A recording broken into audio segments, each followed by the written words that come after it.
great to see you, man. Thank you. Good to see you too. Super excited to be here. Very good. You know, yeah. Fotis has been with us to many summits. Yeah. Even before 5G happened. Absolutely. It's a huge pleasure. And by the way, Cristiano, I have a lucky charm in my pocket, you know. This is the first 5G Snapdragon. We were working on that 2018 to build the first 5G network on the sub-6 at that time. That's when we accelerated 5G by Absolutely. I was in the telco industry. I was the CTIO of EE, and we did it together. Hopefully it's bringing you good luck. Fantastic. Thank you. Thank you so much. Thank you so much. Thank Thanks. everyone. Appreciate it. Absolutely. Good morning, everybody. How are the energy levels today? Whoa. Are we happy to be in the 5G summit of Qualcomm? Okay, so let's start a wave from the 5G consumer over there to 5G enterprise over there. 1, 2, 3. Yeah. Hey, that's great. So I'm very pleased to be here. I was working in the telco industry many years and deploying networks, you know, so from 4G to 5G, an incredible experience. Everything in between 4G and 5G, and then, you know, it's so passionate to, I would say, move into a different industry to see building the solutions of 5G. What is the purpose of 5G, right? And that's why I'm now facing a great challenge here. We are in a great situation as Capgemini to develop industry use cases, a great place to be, a new chapter, a new challenge. Because Capgemini represents the world of digital transformation. And that's the purpose of 5G, right? How do we move from, let's say, 4G, which has incredible impact to our consumers, broadband, etc., moving into those needs of the industry. And for us, it's important to say digital transformation as well as sustainability. How do we address the bigger problems of the society using the power of 5G? And I'm so pleased to be working with Qualcomm again, building 5G private networks. We have a great collaboration using 5G private networks in open architectures, multi-vendor types, so that we can provide these industry use cases. And with that, I would like to play a video on our collaboration.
Thank you. Great, so I have come here with about 65 slides. I don't know if we're going to have time to cover, But it's so great about 5G opening this new transformation era of invention for intelligent industry. Digital transformation requires low latency, high speeds, reliability, security. And if I see the main pillars, if I would say, of our families of applications, starting from seamless connectivity, so important, the connectivity. We see that the importance of the sub-6 networks, but also we heard from Cristiano earlier about the millimeter wave and the capabilities. We saw how everything changed over the pandemic when actually I remember the laptop was there and the mobile device was there, and now the mobile device is influencing the laptop again, because that's what we really need, connectivity everywhere. But the private networks are going to play a very, very important role in order to provide that intelligent edge. As connectivity, 5G, computation at the edge, AI will become the new standard for every device. We see an amazing opportunity for new products and services. But starting from the enhanced broadband of immersive experiences and the metaverse, AR, VR, as I look at it, I can also imagine, and I'm also experiencing the first use cases. If I take healthcare, for example, and we knew about telemedicine that would happen, but there was never enough broadband. There was never enough speeds to get that. Now you can actually bring the hospital to the patient, right? You can actually stop moving elderly people into the emergency services. You can treat them where they are. You have devices that you can improve your health. So there's a huge impact in very, very important industries like healthcare, of course, all the life sciences, manufacturing, etc. If we can send the Snapdragon to Mars, I'm sure that we can change a lot of stuff in our planet as well. And this is the big fun of it. Moving from the metaverse, which is, of course, beyond the consumer themselves, it's for the industries. We talked about digital twins, about AR, VR. You can actually do a remote validation of a factory by, projecting other people that could be many, many miles away in a different country. So that is a very, very big impact into the manufacturing, into the different industries. Manufacturing also moves from automation to autonomy.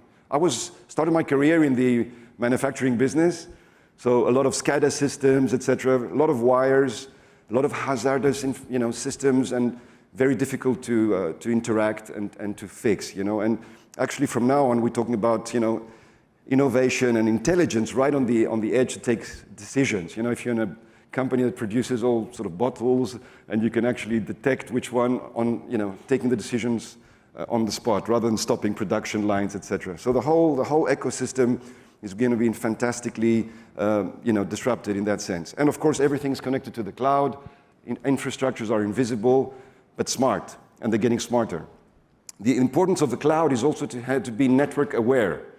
That means not only to be capable to process things and compute things on the device, on the near edge, on the on-prem of a 5G private network, on the cloud.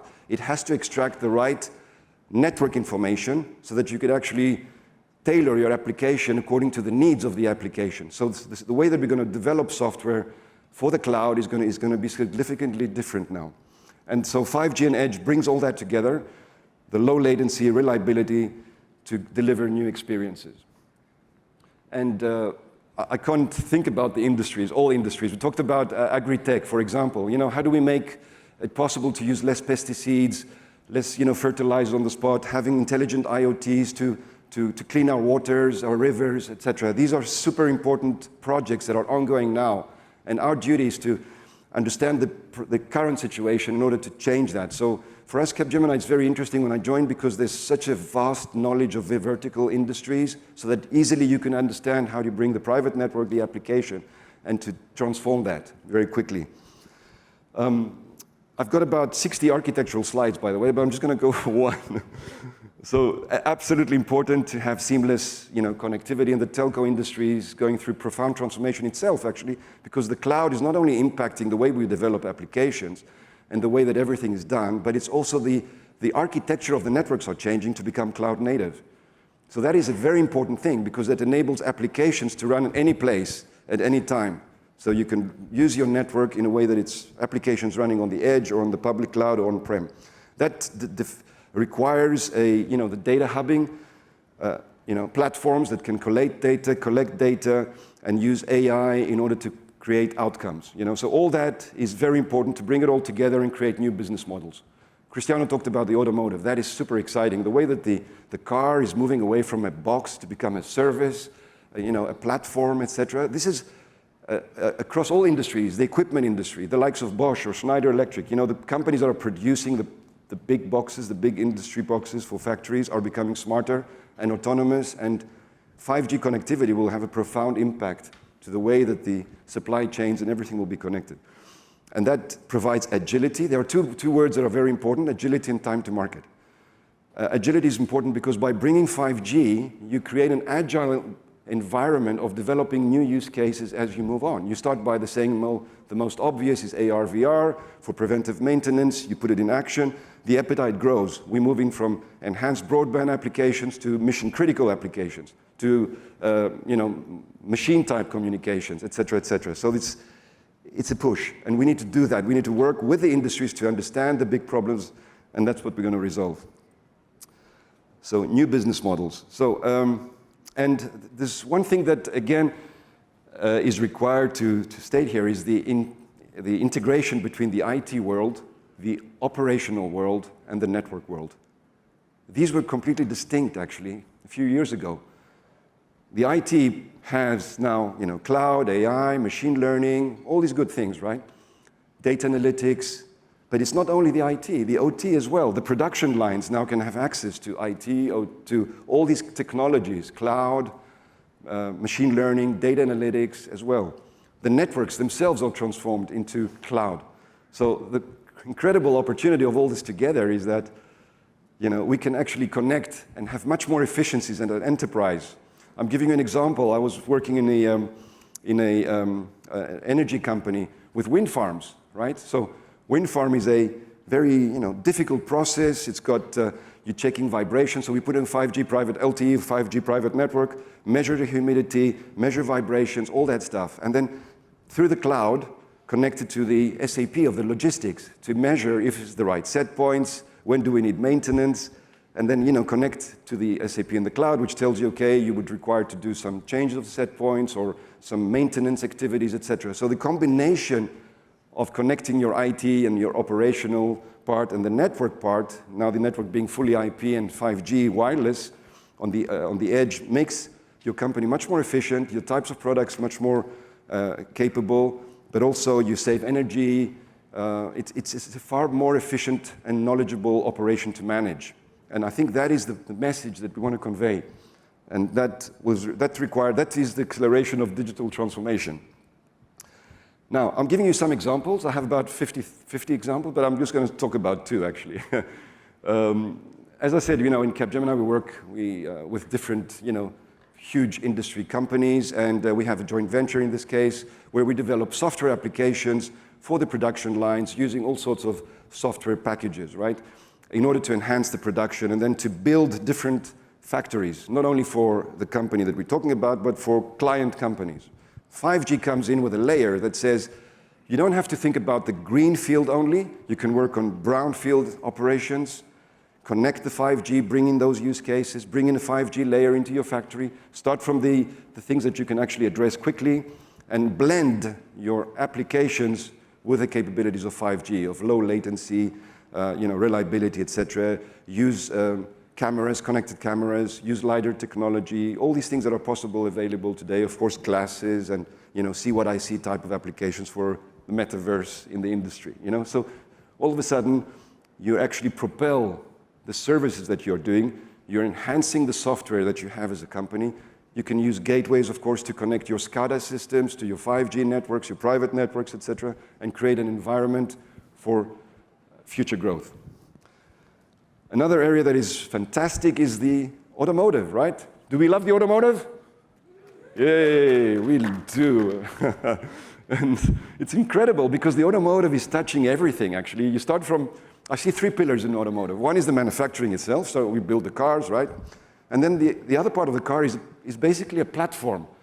Cristiano talked about the digital chassis, right? It's got everything. It's got infotainment, it's got telemetry, it's got the ADAS, it's got it's got the works, right? It's got, you can connect with your insurance, with your healthcare, whatever, okay? You can control your, your digital experience inside.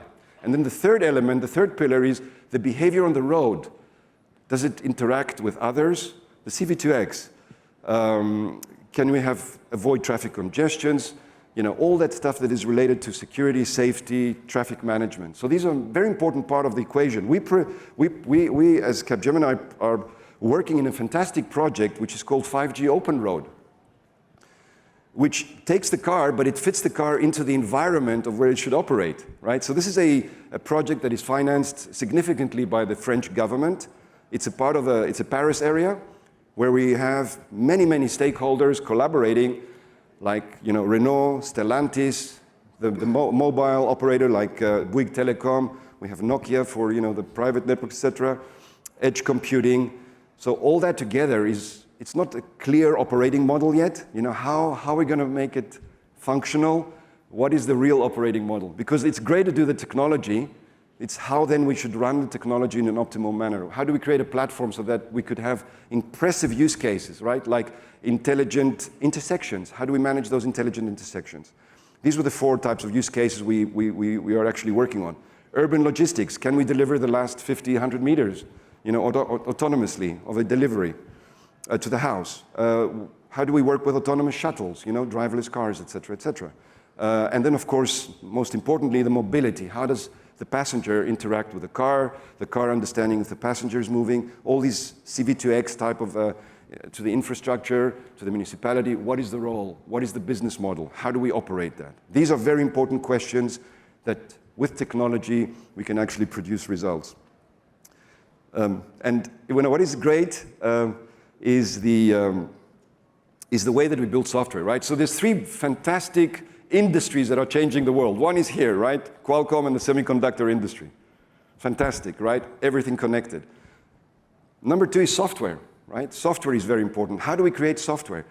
We create software by building it in microservices. So you can actually create that computer capability on every device, right? You have AI, you have elements that you can then industrialize to reproduce applications, right? So if you have a library of AR, VR, drones, robotics, rendering video, recognition, and all that you can actually call in applications and create your solution that you put over the private network, right? I think that is a great advantage that you could use your cloud-native applications on any type of hyperscaler type technology, Kubernetes technology. You can run it on your macro network, on your private network, on the cloud. That's how we push the industrialization of use cases. And I don't know, should I go back or should I go front? I like being here. So what I have to say is that it's an ecosystem, right? And it's an ecosystem play because we like to work together in teams. 5G, it's not about a vertical, one company doing everything. It's an ecosystem. We are creating this partnership with Qualcomm, with a broader ecosystem. The 5G private network is a standard for Open RAN now. That's the way that we see it. New vendors coming in, and enabling this interoperability. And Qualcomm provides that fantastic interoperability by building the public networks as well as the private networks, selecting the devices, testing it with a RAN, testing it with a core. And here we have joined also forces with Microsoft on the 5G core. So that's very important. We think the labs are very important, having it distributed in the global. Capgemini has 340,000 people, by the way. It's a huge company. And the other part that is very important is our experience, engineering experience in the different network equipment providers, so that we can understand how we can assemble, how do we extract information from the network in order to blend those applications to become network aware. Very important is that the MEC, the edge, right? Because the edge, when we talk about 5G, it has to be network aware.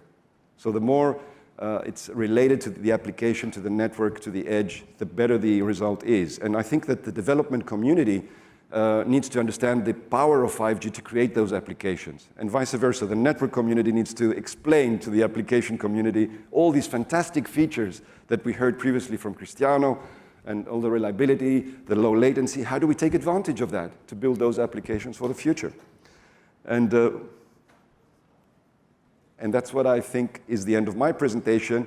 But together, we can create a great future for our clients and a great future for the clients of our clients, for the better world. So if we can really go to Mars, which we are, there's so many opportunities that we can do to transform the industries for the better world, sustainability, all these good things, life sciences, humanity, 5G, human-centric 5G, and 5G for saving planet. So thank you very much for your attention.